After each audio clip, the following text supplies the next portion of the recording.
we'll get started. So, thank you everyone for kind of joining in. Good to kind of see so many people back here on another one of our webinars.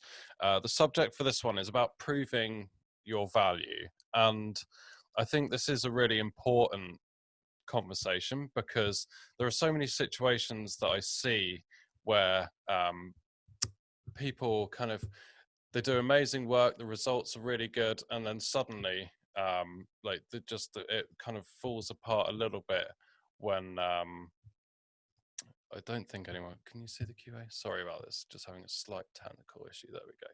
So I think, yeah, really important topic, because you could do the best work in the world, but if you're not communicating it clearly, that's when projects start to fall a little bit flat, and projects that should be kind of moving forwards don't get moved forwards, and it's just really frustrating and not a win-win situation for anyone. So over kind of my career, I guess I've learned quite a few different things on this front, some hard lessons. So this presentation is really like a collection of what I've learned in terms of an approach to reporting and what I think works best and what we do here at Overdrive Digital. So without further ado, like again, as I was saying, jump in, ask questions. Please do feel free to kind of connect with me on Twitter, John Quinton 1, always kind of trying to share useful things. So hopefully you'll get some value there, but do connect. It'd be great to hear from you. So kind of this is the point, whether you're agency side or client side, brand side in-house, like there's kind of a need for us all to communicate what we're doing clearly. Like it's one thing to do a great job, but we all have to kind of in some way, shape or form, communicate the performance and the activity and the value that we're adding to either our business or our clients' businesses. And I think kind of the best way to approach this at the start is asking a series of questions. And this kind of means if you're asking the right questions at the beginning of the process, you're going to get far better context and be able to produce reporting in a much more structured manner. So the first one, and it sounds so obvious, but it gets missed so often, and that is really thinking about your audience and who's going to be reading your reports. So if you're reporting to someone who's in the weeds, like what they want to know is going to be totally different to a board level report, for example. So you really have to understand who you're sending your reports to, and perhaps kind of start to construct different reports for different people if you need to. The point here is understanding what they really care about. Now, someone at the board level, probably as we all know, probably doesn't really care about things like CPMs, impressions, click-through rates, stuff that kind of we as practitioners may care a little bit more about. What they really want to know is what's the return, what's the cost of that return, and how am I spending against my budget? So really kind of understanding, putting yourself in the receiver's shoes and kind of thinking about what they want to know is a really important first step. Then this is a really important one, again, that I think gets missed and kind of partly leads into the biggest issue I see, which is overcomplicating reports. And that is like, what decisions do you actually need to make from your reporting? And like, this is going to determine what you need to report on. So, you know, to me, a report is a two-stage thing. It's one, here's how we're doing, here's the performance, here's where we are against target. But the second thing is, well, what are we going to do about it? You know, what do we need to prioritize off the back of that information, and where do we need to go next to make more improvements? So understanding what sort of decisions you want to make is hugely important. And then once you start getting to that point, being able to diagnose why performance is as it is a really clear step too. So, you know, like if things are good, why are they good? What can we do more of? If things aren't going quite so well, then what do we need to fix and how do we need to go about fixing that? But having some sort of diagnosis on the why behind the performance allows you to set really sensible priorities. And then, like, reporting does take time, so you've really got to think carefully about how much time you can commit to it. So if you've got a certain amount of hours or days on a project, if you're agency side, or you know, if you're spinning lots of plates and you're in-house, like, reporting can swallow a lot of that time really quickly and pull time away from doing the actual day-to-day work and driving more performance. So kind of actually thinking about how much time you can commit is a really important step at first as well. And then this is really, like I mentioned it a second ago, but the biggest mistake I see people making is overcomplicating your reporting massively. The problem with this is that first off, it takes you loads of time. Second, kind of, I think people get nervous or like they don't want to read an in-depth, always want to read like massive in-depth reports. But the biggest issue is the key kind of headlines and the key kind of performance gets lost in all the messages within that report. So it's really easy to lose your headlines if you're sending huge reports. So what should you prioritize? So this is what we prioritize. So, I mean, look, every situation, every business is going to be different, but first off, it's what are the headline KPIs, and every client that we work with at the center of that account will have like one main thing that they care about the most. So it might be ROAS, return on ad spend, it might be cost per acquisition, it might be cost per lead, it might be pipeline value, but there's usually like one central thing at the core of what we're doing. So you have to show that in a really clear way. Trends on that is really important as well. So are we rising on those factors or are we kind of in decline? So you could have like a year-on-year increase, but actually month-on-month you're going down, or there's a decline, or the performance is kind of going a little bit stale. Understanding if that's the case is really important in terms of the decisions you make moving forwards. Spend is really important, clearly. So what are we spending? What are the run rates? How are we spending against budget, and do we need to adjust? That's a really important piece of information that sounds so simple, but again, can get lost in the mix quite easily.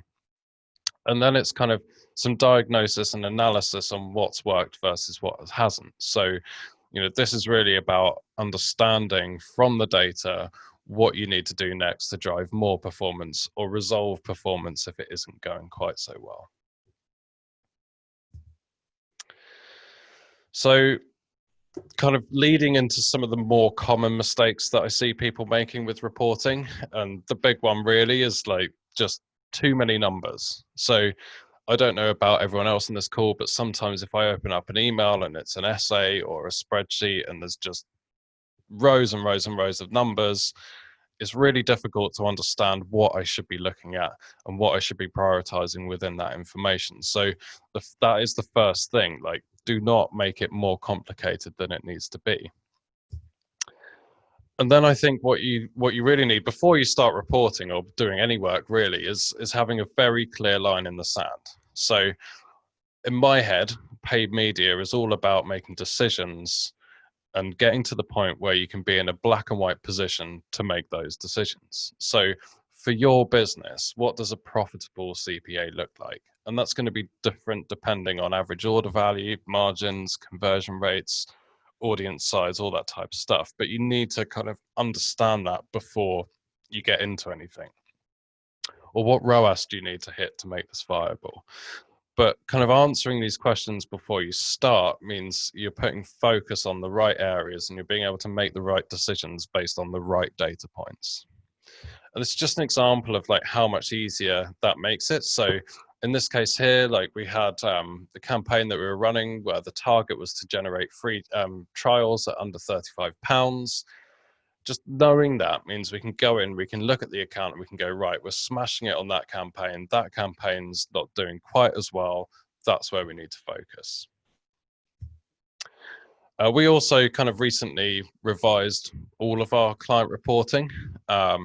And the whole point here was to make everything as clear as you possibly can. So, you know, pulling back from lots of detail and going, right, here's the performance. So Data Studio link to a report which shows the headline stats and figures, and then kind of a really short presentation that talks through, right, here's what the numbers are saying, here's a bit of a breakdown as to why those numbers are saying what they're saying, and then here's the priorities that we need to set off the back of it. So really simple, quite easy to put together as well, and it just communicates things in a really clear and structured manner.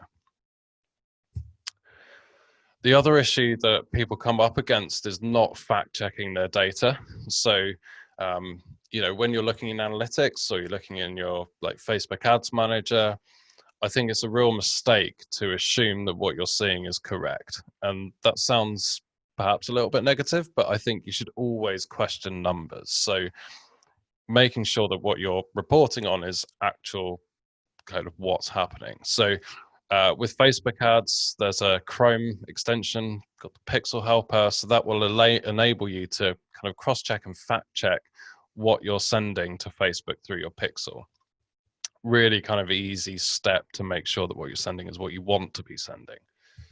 And then cross-checking other points in the Pixel in Facebook ads is actually straightforward as well. So when you're in the ads manager, if you go to the events manager, it's all changed around a little bit, and there's a brand new events manager UI. So yeah, if you look at it today, it might be a little bit different to what you saw yesterday, but go and take a look. But what that means is you can look at the total number of purchases that are being recorded through the Pixel and cross-check that against your database or your ecom platform or GA and make sure that the numbers match up. There'll always be a bit of a discrepancy, but making sure that they roughly match up at least is a really important step. Google Ads, again, like when you're reporting on CPA or ROAS in Google Ads, like make sure you know exactly what that means. So go to the tools and settings, go to the conversions, and make sure, particularly for new accounts, that you understand exactly what conversions are coming in and being reported on and what they mean. Because I've seen so many accounts that report on a CPA, but actually that CPA includes add to carts, checkout entries, and transactions. So it's an inflated figure. So on to kind of some points around ROAS and CPA. So kind of one thing that you really need to figure out, again, is just working out what costs are associated with your campaigns. So I wrote this post a few weeks ago now. So go and check it out. And it kind of goes through how to plan, forecast, and understand what costs are involved. It's based on Facebook ads, but can be applied to different platforms as well. But understanding what's kind of going in really kind of helps you make informed decisions around kind of what CPA you should be aiming for or what ROAS you should be aiming for from a very informed position. And once you've done that, like within each platform, you need to be able to get a very quick and clear view on performance. So within Facebook ads, kind of the best way to do that, kind of as a simple step, is to customize your columns. So when you're in the ads manager, you've got the performance drop down, select the customize option, and you'll be able to add things like ROAS or CPA or whatever you want into a very simplified view. You can save that as a like a preset view. So every time you go in, you can just select your different views. You might have one for ROAS, one for CPA, one for add to carts, or whatever you fancy. You can just kind of flick through them and cut out all the noise that you don't want to see. It's the same in Google Ads. Again, like really easy to customize your columns. Kind of maybe a little bit more intuitive here actually in terms of the way that they've categorized them. But if you care about CPA or you care about ROAS or you care about kind of cost per lead, like make sure that you've got those data points in the reporting view that you see when you log in. The other thing that you can do in Google Ads that you can't do directly in the Facebook Ads Manager is create custom columns. So in Google Ads, like you can basically calculate your own metrics. So for example, if you need to look at ROAS, but taking your margin into consideration, you could put together a custom column which kind of takes the revenue, takes off the cost of that good, and creates a ROAS based on margin. So it's kind of a cool little tip there. In Google Analytics, obviously you've got the Google Ads report in the acquisition section. Really handy to kind of look at spend versus revenue. This is a little bit hidden actually, but you can see ROAS in Google Analytics. So if you go into the Google Ads report, fire that up, and then you've got the option at the top for clicks. If you select that, then ROAS will be a metric within the report that you're looking at there. So yeah, bit hidden, but really useful. And then if you really want to get keen on it. Like, you can import lots of other data into Google Analytics. Depending on how you do it, could be manual with a CSV, or you can kind of program an API to do it. However, you could, like, in theory, start inputting data like Facebook ads costs, or spend on other platforms into GA to kind of start figuring out what your true ROAS on other platforms are. The other interesting point here is, I think, like returns and refund data. So, when you're talking about proving value, it might not always be about improving volume. It might be about reducing a problem like returns, or reducing kind of refund rates, where you can kind of input all that data and track it using data sets in Google Analytics. So if you want to get really advanced with this stuff, then definitely go and check out your options for data sets.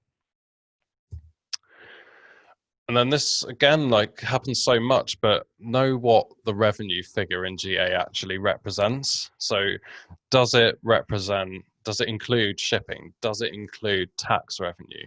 If so, like, should you be reporting on revenue with tax and shipping included? If not, you need to work out kind of how you kind of change that implementation and get to the point where you're recording the revenue that you need to be reporting on. But the kind of where we're getting at with all of this is kind of really questioning the numbers that are coming through and making sure you understand exactly what it is that you're reporting on. And then, just like the custom columns in Google Ads, like, you can kind of create custom fields or metrics in Data Studio. So again, if you need to kind of show total ROAS, so spend versus total revenue, you can. And then if you need to show a separate ROAS with the margin taken into consideration, again, we can do that using custom fields and calculations in Data Studio. So we'll come back to Data Studio in a bit, but it's an amazing tool. And this is definitely kind of one of the areas that you can look at. So kind of going on to the individual platforms, please do kind of jump in. I can see we've got a few questions already, but jump in on the chat and the QA and ask, and we'll get to them at the end. So each platform has its own kind of quirks, if you like, and traits when it comes to reporting. The biggest kind of challenge when you're working across different platforms and channels is they tend to all work on a slightly different attribution. So Facebook by default has a fairly generous attribution of 28 days post-click and 1 day post-view. If you think about social and where it tends to fit into the buying journey, I think that's not necessarily a bad thing, because it is normally quite early on, so kind of needs a fairly generous overview. But you need to be aware of the fact that this is the default, and therefore it will be very, very different to what Google Analytics tells you. So when it comes to that, like, what we find really useful is breaking down the different windows. So this is a really cool thing. So again, when you go to customize your columns in Facebook ads, there's a little option at the bottom that you can see here. It says attribution window, and then you can compare different windows. And then you get the view that you can see at the bottom, which shows you the breakdown of total purchases across a 1 day view, a 1 day click, 7 day clicks, and 28 day clicks. So that kind of gives you a really good sense of how long it's taking someone to purchase. Like, are there any campaigns that are doing a great job of kind of bringing conversions very quickly versus campaigns that are taking a little bit longer? But it's really, really useful context when you're looking at kind of breaking down your performance in Facebook. Assisted conversions is another really useful and interesting report in GA for PPC. So particularly when you're kind of selling higher value products that don't necessarily always convert on the last click, assisted conversions are going to tell you the contribution of that channel. So if that channel has appeared in the buying journey prior to purchase, you'll get an assisted value on the revenue for that channel. So it's a really good kind of context setting for, like, if you've got a higher value product that you wouldn't expect to convert on the last click. So path to purchase is also like a really kind of other interesting report here. And the point is that, so if you're running display or generic PPC and it's not converting on the last click, if it's bringing people into the site who are then going on to convert later down the line, that is still a really valuable activity. So you want to be kind of showing that if that's the case. Okay, so in terms of measuring kind of other factors, and B2B is obviously going to be a little bit different to e-commerce. But kind of pipeline value is a thing, and kind of pulling through data and looking beyond the form completion, I think is still kind of useful for e-commerce if you're building out your database. So why? Well, like form completions, it's a useful proxy to success, like click-through rate and CPC. However, doesn't really tell me a true, or like give me a true sense of ROI in a lead gen campaign. So what I really want to know is like how many people are filling out my form, but then how much pipeline value and how many quotes or proposals or signed deals am I generating off the back of that? Kind of the most simple method for doing this is using hidden fields on forms. So you've got a standard contact form like this, where you've got name, email address, and message. Most kind of, if you're using a plugin like Gravity Forms or like HubSpot Forms, or even if you're kind of using your own, it should be relatively easy to add hidden fields. So a hidden field will collect data that you specify. So it might be keyword, it might be campaign name, and then it will send that information with the form submission through to your CRM or wherever you're collecting the data, so you're able to analyze kind of campaign data along with form fills, which means in 6 months' time, if someone converts into a really valuable deal, you can kind of track that back to the campaign or the keyword that generated that form completion, which went on to generate the deal. This is what those custom parameters look like. You can usually call them whatever you like. It's best to steer clear of UTMs because they conflict with auto tagging on like in Google Analytics. So you kind of want to go for something a little bit more custom. So you put on like PPC campaign or PPC keyword or paid social campaign or however you want to play it. And then you set your form to collect that information. Google Ads makes that really easy. So with Facebook ads, you kind of have to manually go through and add your parameters. However, with Google Ads, you've got in the advanced campaign settings, you can set up tracking templates. So this enables you to kind of automatically add in things like campaign names and keywords and that type of stuff onto your URLs, which then append those parameters so you can track them further down the line. So on to tools. Like I mentioned earlier, we absolutely love Data Studio. I think it's an amazing tool for kind of visualizing your reporting. This is why we love it. First off, it's free, like anyone can use it. If you're getting started with Data Studio, there's a load of templates in the gallery that you can take inspiration from and use as a starting point. It just makes it so easy to visualize headline performance, and you can customize it to however you want. And generally, we just really find that clients love it. So really easy to kind of get Data Studio running for other Google products. But if you need to kind of pull data in from other sources like Facebook ads, like we talk about them all the time, but we use Supermetrics. Really, really good tool. Basically enables us to connect everything we need to connect into Data Studio or Google Sheets and build our reporting out automatically from there. You can also kind of connect Data Studio to your CRM. So if you're looking at pipeline value in B2B, you can start to kind of pull that information in from HubSpot and Salesforce, and other CRMs will have connectors with Data Studio.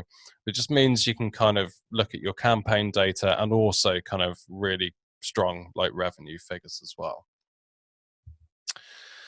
And then kind of what we tend to do in Google Sheets is use that to go a bit deeper. So, you know, clients may not want, some clients do, some clients don't, but they may not want to see all the detail.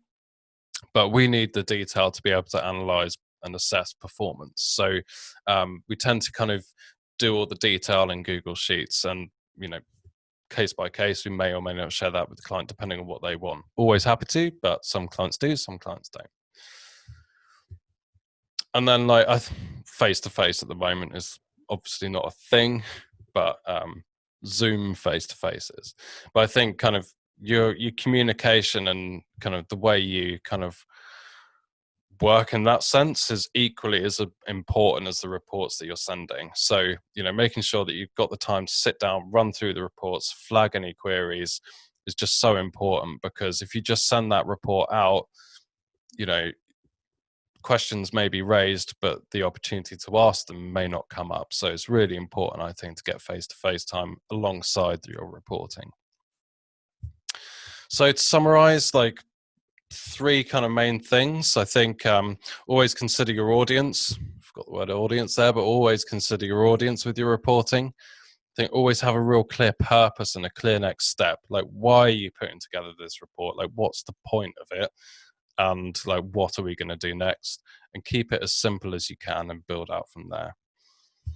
If you want more, like we rebranded our podcast today. It's now the Marketing Freaks podcast. Like, would love for you to go and check it out. There's tons of expert interviews, loads more tips and kind of information. You can kind of go and check it out on iTunes and Spotify. Please subscribe if you like it. Thank you. And we'll go on to some questions. I believe Dan is on here to kind of help with some questions. There we go, Dan. How are you? I'm good. You? Very good presentation. Oh, many thanks. I'm biased. Great stuff. So what have we got? So we've got a few questions coming in here. I think the first one's kind of like the most obvious one, I guess, from Samfire. She says, how frequently do you report? Typically, like, monthly reports with kind of a bit more detail and kind of a high level view on performance, and then weekly status updates is the usual. But every client, I think, Dan, you'll agree, correct me if I'm wrong, but like, every client has kind of different needs and depends on their internal reporting processes as well. Exactly. Yeah. Find the more e-commerce clients with a little bit more flexibility and creative and things prefer the weekly updates alongside the monthly, and then some of our B2B clients kind of just prefer monthly catch-ups, quarterly reviews, that sort of thing, to go through the data a bit in a bit more detail that way. Excellent. All depends what they want, really. Yeah, always different. And by the way, we'll be sending out the recording of this as well. So don't worry if you kind of missed any slides there. Perfect. So we've got another one here from Andrea, who says, how do you prove the value of a new channel if the volumes are smaller than others? For example, launching paid social, the volumes will be lower than organic. I'm thinking that might be to do with the conversion rate, potentially the volume from purchases and things. So how to prove a channel? Yeah. I think it goes back to that point of having like a clear line in the sand. So what does success look like? And even if it's a bit of a rough guess to start with, if you haven't kind of used paid social or paid search before, but having some sort of line in the sand, starting on a low spend and seeing if you can hit that line, I think is the best way to go. Because when you start, it's very difficult to know what good looks like, because industry averages don't always apply. So I think you have to run a test and learn phase, but with a very, very clear view on what success looks like. Perfect. That makes sense, I think. And there's probably another question here actually that kind of follows on from that, especially I guess it's for like a brand new business. So how do you know kind of what a profitable CPA will be for your business if you haven't like physically done paid social yet, and if you're starting completely from scratch? Like, how would you work that out? It's definitely going to that blog post I put up. I'll try and share it in a second, but I'll share it in the show notes as well. But that kind of went into, first off, you got to look at your costs and kind of, if you're selling a product for £50, like, what's your margin on that? Therefore, like, what's the absolute maximum that you can spend on a sale?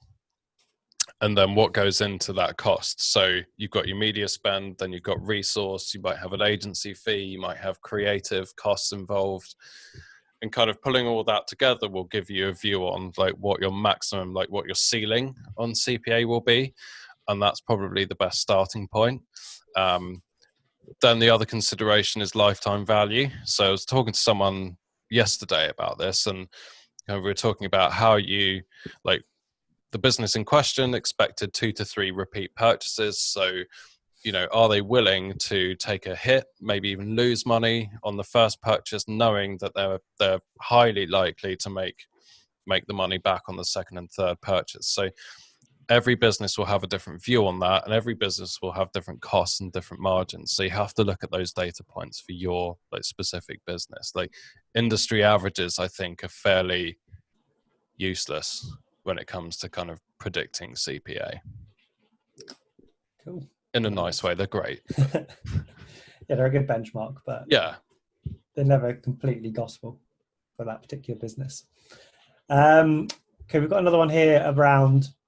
So it's probably a little bit more difficult, but it's if you don't have a Facebook page, so obviously you can't run Facebook ads without a Facebook page, but what other channels would you recommend for running dynamic content?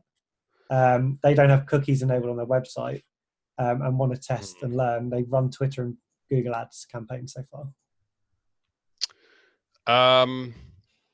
If you don't have cookies enabled on your website, retargeting in general is going to be tough. Yeah. I mean, yeah. If you're doing PPC and you're using Google Ads, they do dynamic retargeting or like dynamic display, so you can put your product feed in. But I think you're going to need, it relies on some feedback. So, yeah, to have a look at those avenues. Like if you can get some Facebook ads running, it's a great way to kind of go. But I think kind of looking at that policy and, how strict that policy is versus what you can do, obviously staying within all the GDPR boundaries. But I think you kind of got to look at that. Otherwise, you can't really do a huge amount. Cool. And we'll go for one more. Which campaigns would you suggest running alongside PPC? Which campaigns would be, in terms of, I would take a guess in terms of like paid social. So like we always would start with, it depends, if you got an audience, you got volume, like start with retargeting on paid social, I think. Ideally like dynamic retargeting on paid social. And then kind of build up the funnel from there into using lookalikes with based on purchase behavior. That always tends to work really nicely as a blend with PPC. Where we manage quite a lot of accounts where we're doing both. So we're running the PPC and then we're running the paid social as well, and it's kind of a really nice mix there. Yeah, I think another good thing with that as well is if you've got specific custom learning pages you're sending people to on PPC. Yep. There's the option to retarget those people that might not have converted on Facebook, then on Facebook, to try and get them across the line as well. So they blend together really nicely. Yeah, definitely. Going. Yeah, definitely. Oh, someone said they liked our podcast. It's very kind of them. Thank you, anonymous attendee. Oh, another one's just come in. Do you have any info on display advertising? Just come in. So I guess, is there any more detail that person that question has got for us? Yeah. Do you have any more? What's in terms of? Is there anything specific you're looking for? We'll see if they come back. Yes, we do have lots of other information, but there we go. How successful is it and easy to manage? So display for retargeting tends to be quite successful. Display for broader targeting, less so, in my experience. It's definitely kind of an awareness driving activity. You can get some really good value traffic, but it's not necessarily always close to a purchase unless it's retargeting. Google Display is quite easy to manage. So as long as you've got your audience sorted and you've got a sensible structure, and you know the basics of the setup, like it's fairly easy to manage on there. I've always preferred it to using networks like Criteo and what's the other one? AdRoll. I just prefer Google Ads personally. There are lots of other platforms and options. It's quite a big world, but yeah, pretty easy to get started. And if you start with retargeting, I think you've got a good chance. Cool. I think we're everyone's good. questions answered. Yeah. Great. Well, look, thanks, Dan, for helping out with the questions. Thank No you, worries. everybody, for joining in. We'll send out the recording, and hopefully it was fun for everybody.